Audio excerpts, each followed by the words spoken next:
For this morning, my presentation, as Andrew said, the topic is what is a typical farm. It's sort of about setting the scene for the other speakers for today, and I guess, and also how they're travelling.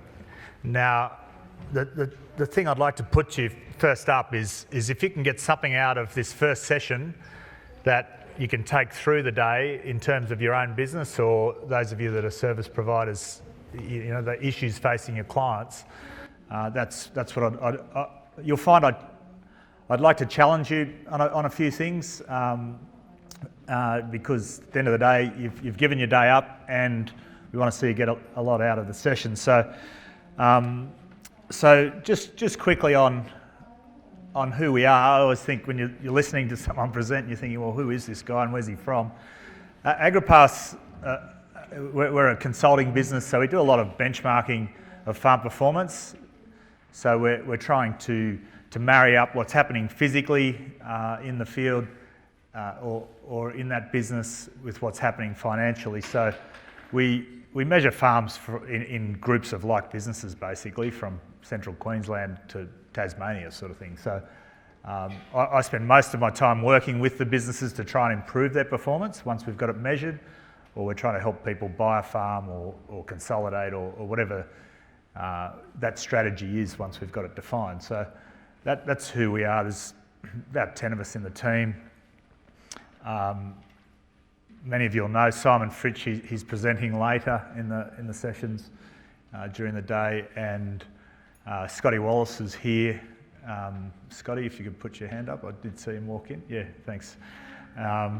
And Chris McCormack spent a lot of time at Trangie, so you probably struck one of us at some point. So just in terms of that question of what does a typical farm business look like, I was thinking about it on the drive out. I actually started my career in Dubbo in 95, so I had 95 and 96 here, and I was thinking about the differences in the Central West in that time. So scary, time flies when you're having fun, but that's in terms of that period back then. We had a situation where we'd had 91 to 95, probably 4 out of 5 years of drought. Interest rates were pretty favourable. They were only 15%, having been 18 or 20 a few years earlier than that. And there'd been a wool crash in 90 and that sort of thing. And so I just left university, and the only thing crazier than being involved in agriculture full stop was to go into banking in agriculture. We had a team of us that were looking after the viable clients, and there was a team of people up the other end of the office who were looking after the ones that were, considered problem loans or concerned about their viability, and that team was bigger than our team. So I guess that backdrop, we all seem to survive. Not too many casualties out of that period, which is the upside of it. But that's agriculture, isn't it? We go through different cycles, and as Matt's presentation showed, there's massive variations in interest rates. If you think about the farm debt at that time, I think it was about 20 billion. It's probably 70 billion, 20 years later. And then if you think through all those commodity prices, seasonal conditions, all those big variables on your business, it is the nature of what we're involved in. But a lot of those things are beyond your control. So what I want to draw attention to is what is a typical farm business, how are they travelling, and what is within their control as at a strategic level. So the typical farm, now we went through our data for the Central West and Liverpool Plains and the Northwest, which are the areas of this northern GRDC sort of district, and even into the Darling Downs, and you sort of get thinking about what is a typical farm. Well, I'm not sure that there is a typical farm. Like we can pull all the data out for the large corporates because they're distorting it, or you think about people like my farm business, when people that are working full-time, part-time, doing a bit of contracting. There are a lot of different business models, certainly a lot of foreign investment, My time in New Zealand, there were a hell of a lot of equity partnerships because they don't have a big off-farm investment sort of sector. There's no superannuation there, so the off-farm investment was quite often an investment in another farm. So what is a typical farm these days is a good question. What I've tried to do here is just represent perhaps a common farm from our data and just have a look at some of the economics of that business. So what I've done here is just, you're all from different areas around Dubbo, so land values will vary greatly. But if you just think about that business, it's probably managing, could be managing total assets of around $10-12 million, which sounds like a lot of money, but at the end of the day, these days, that's not an overly big farm. There's certainly plenty of businesses in that range. It'll have a bit in equipment finance, it'll have an overdraft and a bit of term debt, so it might owe 3 in liabilities, and so it'll have equity of around $9 million as a discussion sort of farm. So equity is fairly solid really in this day and age at 75. And so that's just the backdrop that if you'll hear some of the speakers throughout today refer to this typical type farm and apply what their concept is to that example. So I don't know if you think back to 96 and the couple of years I had here in the Central West, I think we were still grappling with, do we expand, how do I manage my retirement, how do I manage my succession? Not a lot of difference to the issues we face today. I guess I've probably come full circle on some of those things because at the end of the day, the next thing I'd like to have a look at is the viability of that farm. And it's the variation in farm performance that's the big issue, I think, because you can spend a lot of time on succession, how do I retire, those sort of things, but really, if you can get the engine, being that business performing, it'll sort out most of those issues. So, and the reason being is, if I just duck forward to this sort of result, that could be any of our groups in any year, the variation. So what it is on the left axis is the return on the assets managed, so the income less the direct cost less the overheads. So ignoring whether you've got debt or you've got 4 kids at boarding school or whatever, just the underlying performance of your business divided by the assets managed. So you can see about 2/3 making money and a quarter or a third of those businesses here are losing money before they service debt or educate the kids or try and invest off farm. And at the other end are some really high performing farms. So that could be sugarcane on the north coast, it could be dairy farmers I worked with in New Zealand, it could be thoroughbred studs in the Hunter, it could be you guys here in the Central West in grain production. And people don't, every time we do it we think, gee, there's a lot of variation, but it's the same every year in every group. So I guess what I'm saying is those farms face the same commodity prices, they face the same seasonal conditions largely, and so on, same costs, a lot of their cost structures and their strategies though were up to their own control. So if we just stuck back and think about how this farm is performing, and that you may not be able to read that, but it's just basically saying the gross income less the direct costs less the overheads gives us this what we call operating profit, and it's that I'm comparing farms from one to the other in like businesses in the same area. So they've then got finance costs, leasing, etc. They may have personal drawings or capital expenditure to do. They've got different tax rates they pay, giving, I guess, a profit. You've got depreciation to deal with, and then hopefully a bit of cash dropping out the bottom. So if you think about this farm business that we're talking about, this is our typical farm here. Call him Farm B. Now, Farm B is the average farm. So if you think about his key numbers, their key numbers, there's 1.4 million coming in income. They've got direct costs of 783, a gross margin therefore of 688, overheads to pay, etc. Its average profit at 245K on that sort of $12 million asset base. You think, well, that's a pretty respectable number, but you've got a hell of a lot of assets tied up in that business. So this is where the typical farm's operating. It's then got to pay a bit of tax potentially if it keeps operating at those levels. It might reinvest $100,000 into its own improvement in the business. It might have some kids to educate and so on. So what's interesting is that, yeah, it's a profitable business, but there's only 40, after turning over 1.4 million, there's only 40,000 left at the end of the day, which is what you can use to repay debt, I guess, or to invest off farm, etc. So not a bleak story, but certainly you think about some of the debt levels involved. Like I was saying, most of you here in the room are those that, when I came here in '96, have either had a crack and bought out the neighbours, and we've seen a lot of the family farms absorbed, so the farm size is increasing, the number of farms decreasing, all those things you've heard plenty of. But the thing I really wanted you to get from today is the difference in performance for that 44,000 that drops out the bottom of the average farm at that level of 4%. That's a 4% return on assets for those that want to relate it back to that earlier graph.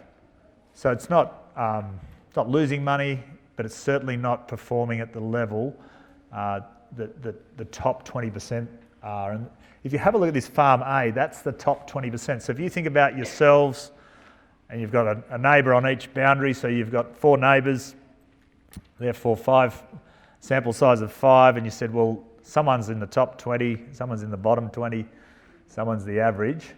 In that terms, you may all like to think you're in the top 20. We all might think we're all going broke, but if you just think of that little sample and say, well, what does that top farm look like compared to the other 4 of us in the valley or in that down that road? And the numbers are really dramatic. So the top 20% farm, and this is the same in all of our groups, has double the profit. So let's see the 245 versus the 511. If you think of that when they've got similar debt servicing and that sort of thing to meet, education's the same, the capital expenditure's similar. The actual cash surplus is about 5 times that of the average. In terms of, if we get back to that discussion around succession and expansion and retirement and all that sort of thing, all those things, that's where, like when I say I've come full circle, most of our work with businesses is actually about getting the thing performing to its potential, because that will solve most of your headaches, won't it? So if you think about this bottom 20% of the farm, say of the 5 of you down that road or in that valley, the bottom 20% farm, given the same seasonal conditions and commodity prices that Matt's outlined and interest rates and so on, this is off a standing start. So if you think about post-Second World War, when they carved up the road and had the soldier settlements or closer settlement scheme happening, this is why after 2 generations, probably 2 of the farmers own the valley, and we've all seen those examples. And I'm not talking about people having, adversity or whatever, but just purely economics. This farm here is only turning over 1.2 million. It's only netting 36,000. So this is our bottom 20% farm. It has trying to still reinvest to improve its performance. So they're all reinvesting 100. It's probably still got someone to educate or pay out, or whatever the 40K is in discretionary type expenditure. So it's actually going backwards by 112K. It may not have the tax burden and that sort of thing, and we won't get into different tax rates and who used FMDs and who didn't and all those things.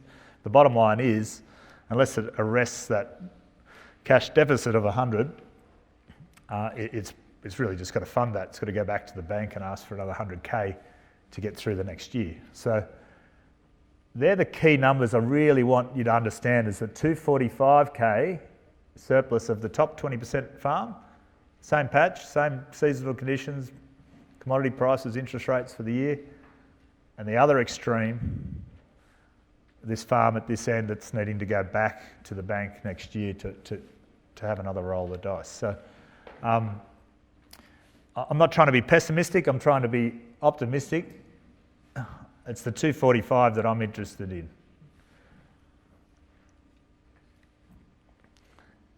Now, I'm sure if you're from further north, you might say, well, this is what our numbers look like. These are real numbers from Walgett, where there's a crop in 2012. A lot of people say, well, you know, it's just luck, or these people are lucky, or we're unlucky, but this is Walgett, so you can imagine it's a lot of red ink there for the last 3 years, because regardless, you know, if they did the right thing up in that patch and didn't sow a crop, you've got an overhead probably of 300k and debt servicing or something similar, and so you're probably going backwards around that 600k in that environment.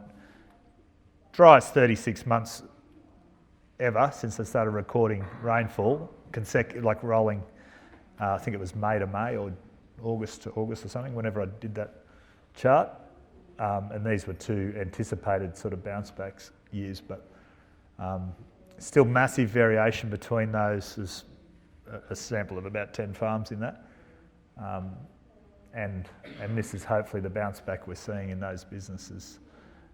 But there'll be a massive variation from one out of the 10 farms in that bounce back performance. I can tell you now, because we've been out there looking at who got the crops in on time and how well they're set up perhaps for harvest and that sort of thing. But so that's what these businesses look like, and you think, well, that's a very big variation in that, Sam. I just want to know how they're going.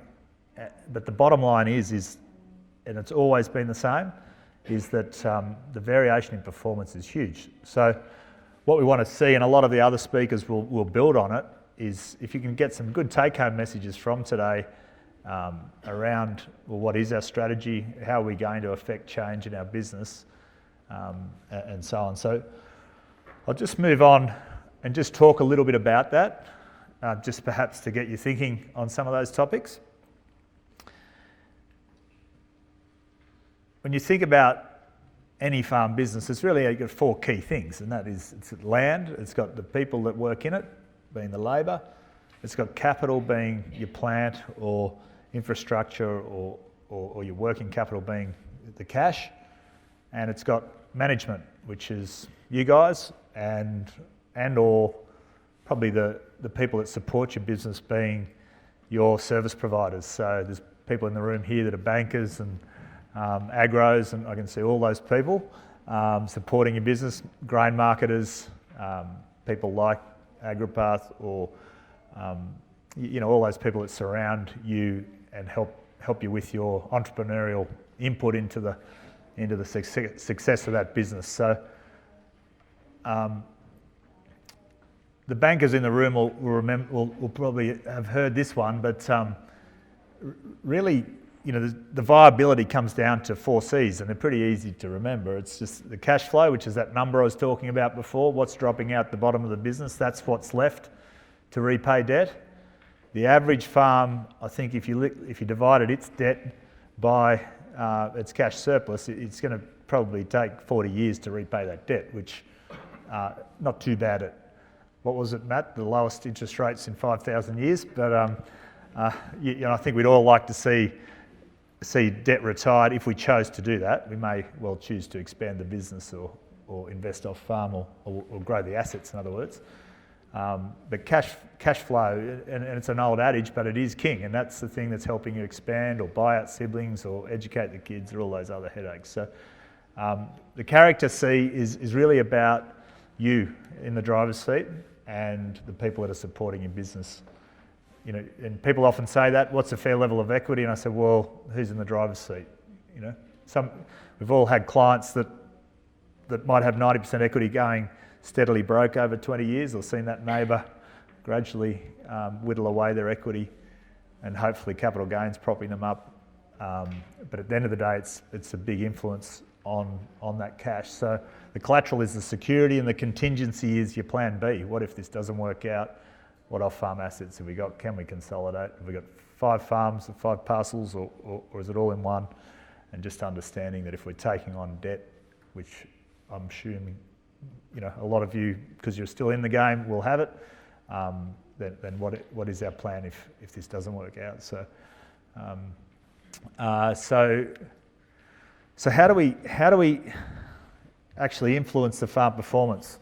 You think, well, we've been pretty much farming the same way here for a long time, or even generations, and we've got zero till and all those things, precision farming and different tools coming in. From a technical point of view,